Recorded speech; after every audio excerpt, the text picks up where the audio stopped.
This is an inexpensive mic from FiFine Technology, the podcast microphone USB model K670B large diaphragm USB condenser microphone. And I bought this microphone and wanted to do this video because I think it sounds really great, mainly considering its very low price of only about $30 to $35.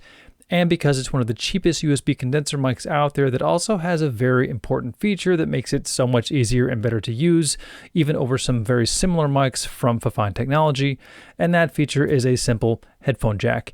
And granted, yes, I would say that most USB mics these days do have headphone jacks. It's mostly become a standard and necessary feature, so this isn't something new or extraordinary about this mic, but some cheaper and more budget-friendly brands and models don't always have a headphone jack.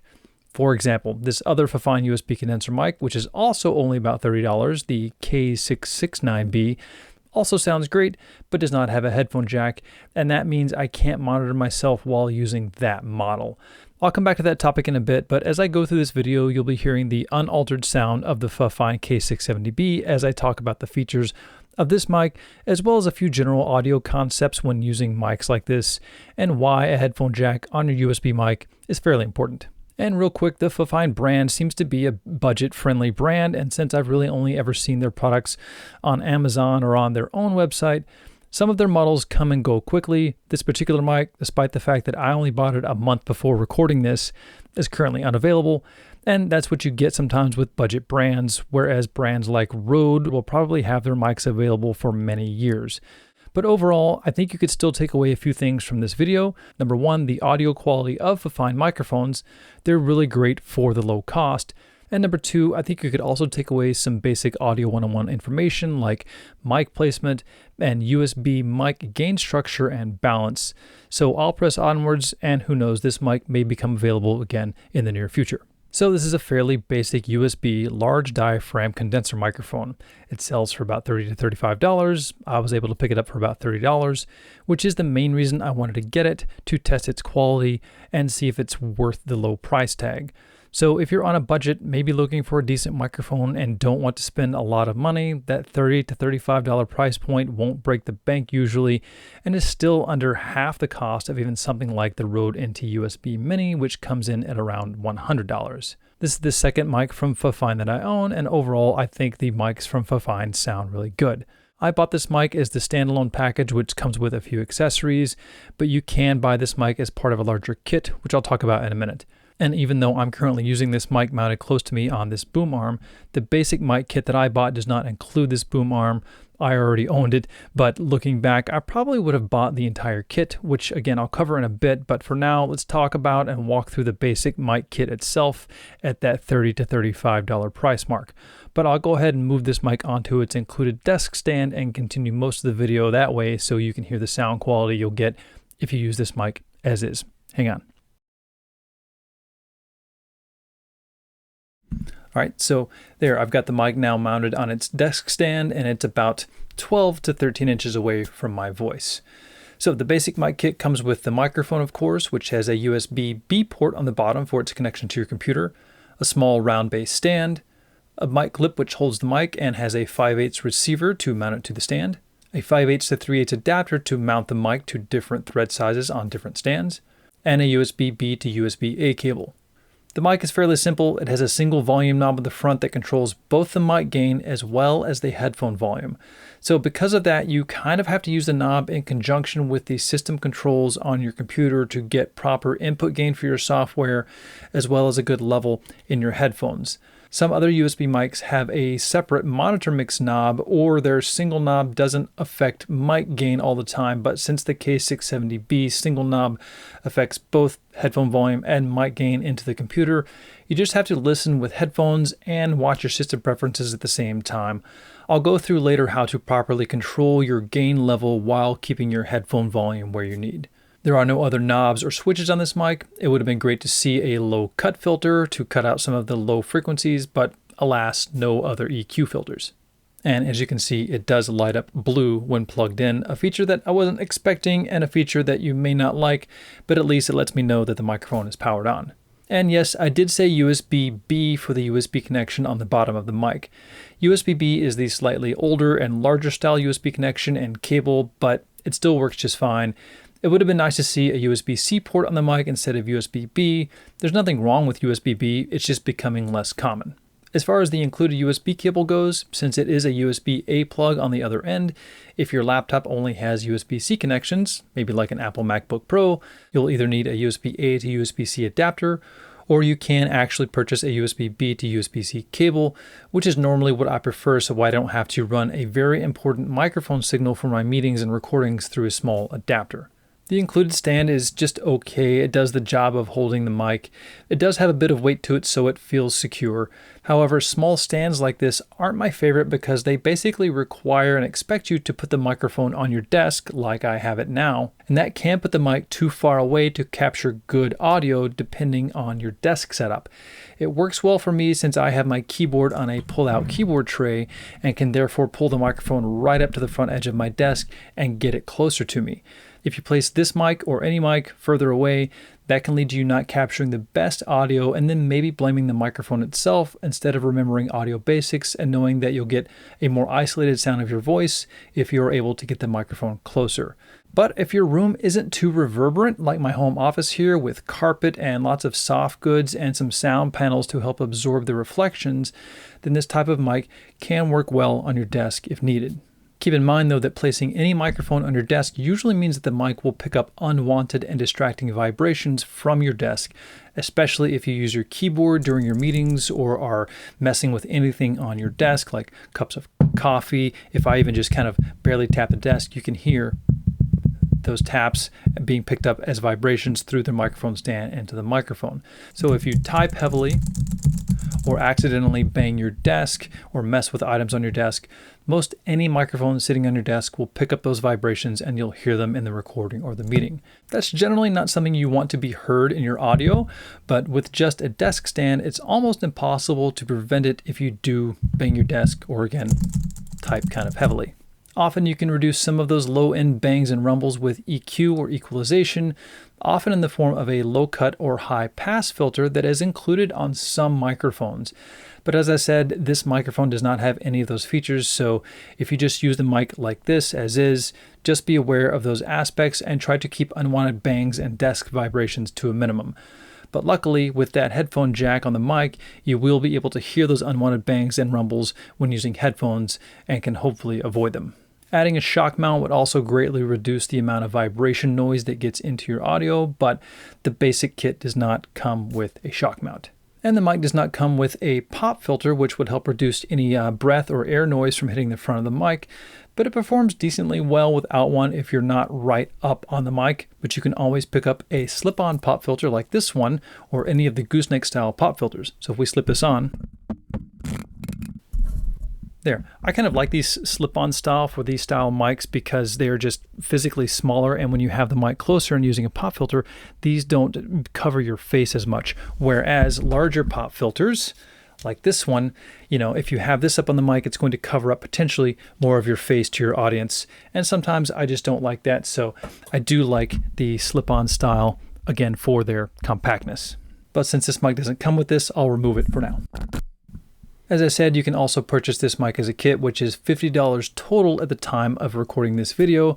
That's only $15 to $20 more than the mic itself, and that kit comes with the mic, a boom microphone arm instead of the desktop stand, a shock mount, and a pop filter, all of which I highly recommend when using large diaphragm condenser mics like this. And hang on, let me switch back to using the boom arm real quick.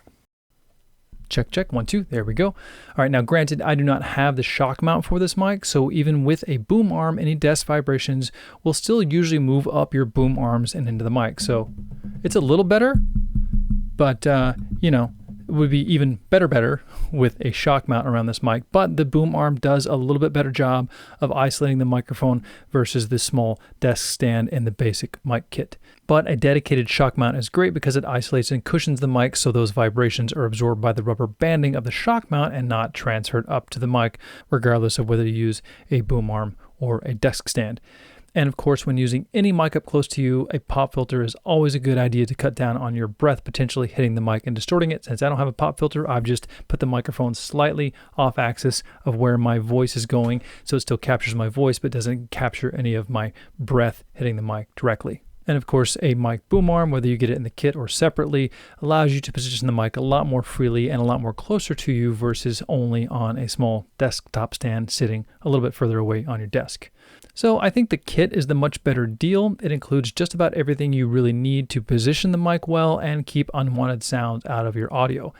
And for those of you that may just be starting out with recording or wanting something better for your virtual meetings, I would certainly recommend just getting the $50 kit so you have everything you need up front with more ability to capture clean audio. And even with the boom arm, you don't have to have it as close as I do. You can position it a little further away if needed, but always remember to keep it as close as possible so the mic won't pick up as much of your room sound.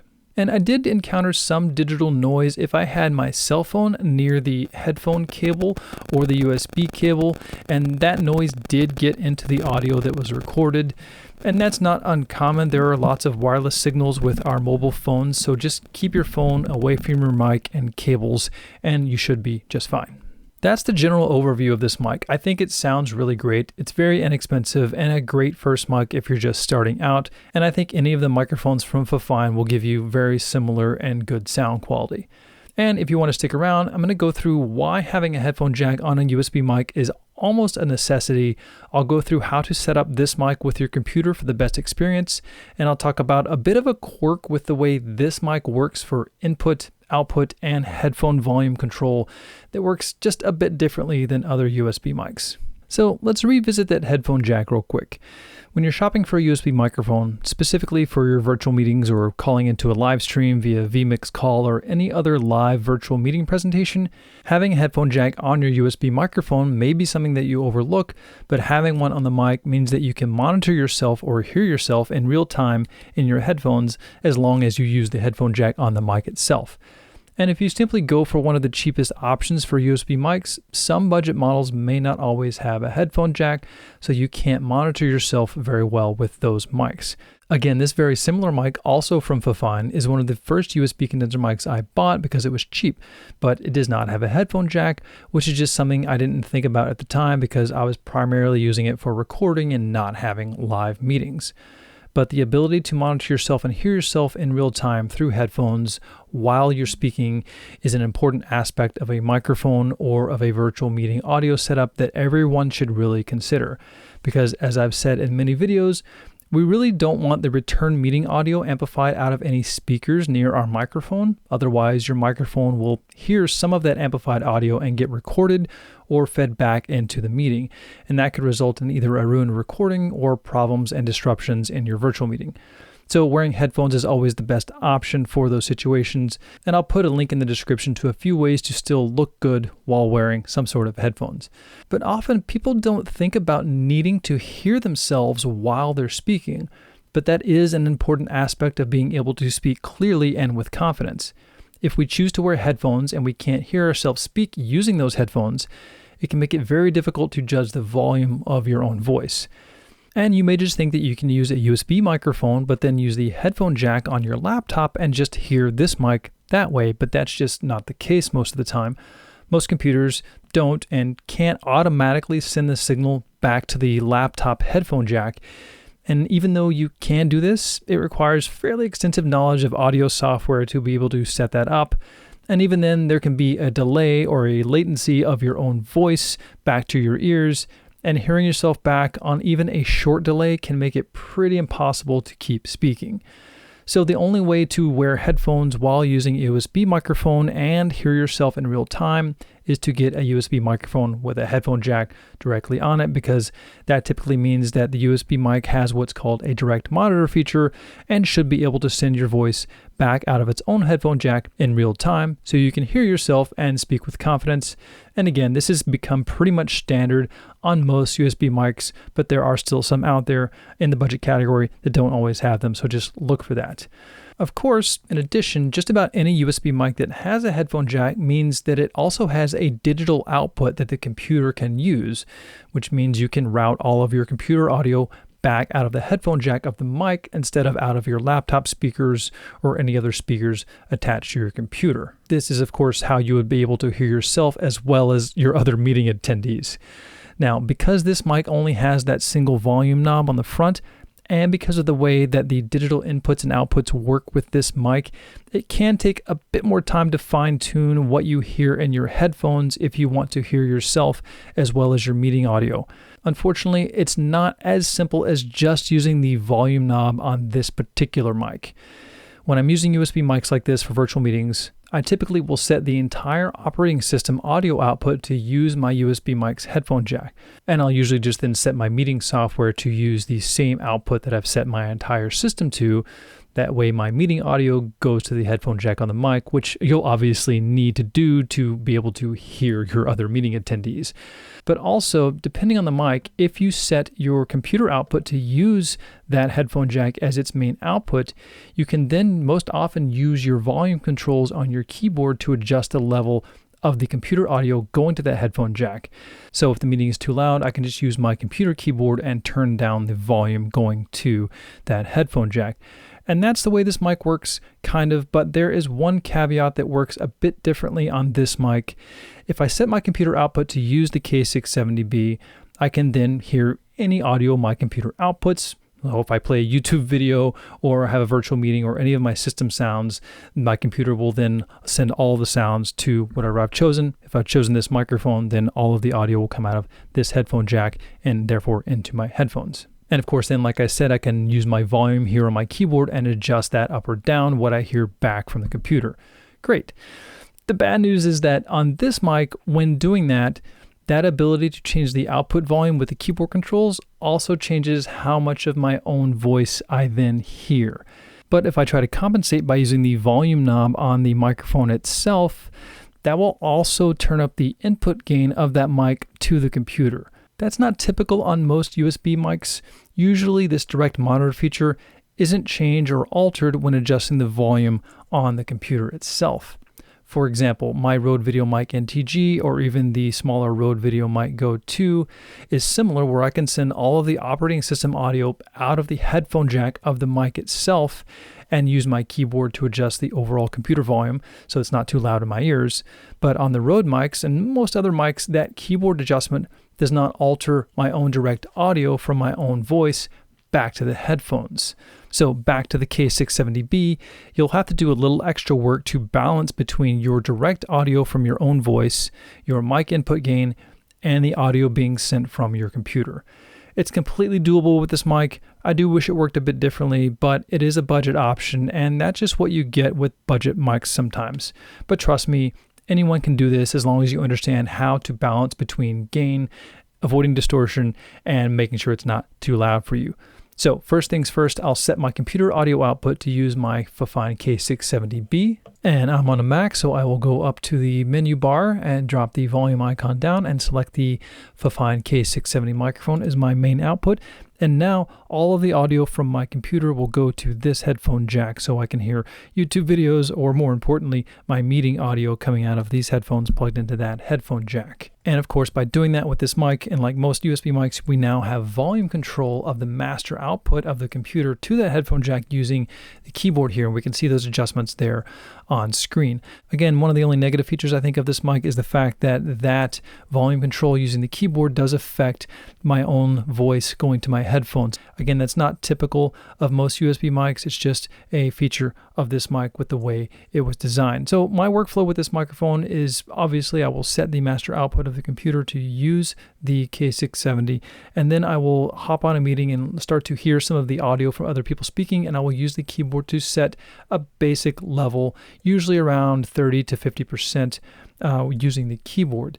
Then once I have a good level of that meeting audio in my ears, I will then use the volume knob on the mic itself to feed more or less of my own voice into my headphones. But you have to be careful, because as I start to turn up this volume knob and we watch our system preferences here on this input volume gain slider, we can see as I turn the volume knob up on the microphone just to get more level of myself into my ears, that also affects the input gain into the computer, so you have to be very careful. And if you need more volume from the volume knob in your headphones, then you would come into here in System Preferences or Windows Sound Settings and pull the gain knob back so that now we have less input gain that's not clipping, but I have enough level of my headphones. So with this particular mic, it's a little bit backwards. Normally you would set the input volume gain slider first and then work through the rest of your system from sound source to destination. With the way that the digital inputs and outputs on this mic work, you kind of have to work your way backwards. Again, I will set the overall meeting volume using the keyboard. I will then use the volume knob on the microphone itself to feed more or less of my own voice into my headphones. And once I've got a good blend of that going on, I will then lastly check the input gain here to make sure I have enough level to where I'm hitting, about 70 to 80% when I'm talking, and make sure that I'm never clipping out. If we hit the right side of this input gain meter, we're going to clip out our audio, and we don't want that. So set the volume with the keyboard to hear the meeting well enough, set the volume knob on the mic to hear yourself well enough, and triple check that your input gain is not clipping out, and you should be good to go. Just practice with it and you'll find the settings that work for you for that $30 to $50 range, and you can have a nice sounding mic for your virtual meetings and recordings. And I think that's it. A bit of a quirk on how this mic utilizes its headphone jack and its digital inputs and outputs, but a really important feature that I think we all need in our audio setup, again, having a headphone jack. So leave a comment below if you want. Hit that subscribe button if you find content like this helpful. It really helps out my channel. And let me know if you have any questions or comments, and I'll see you next time. Later.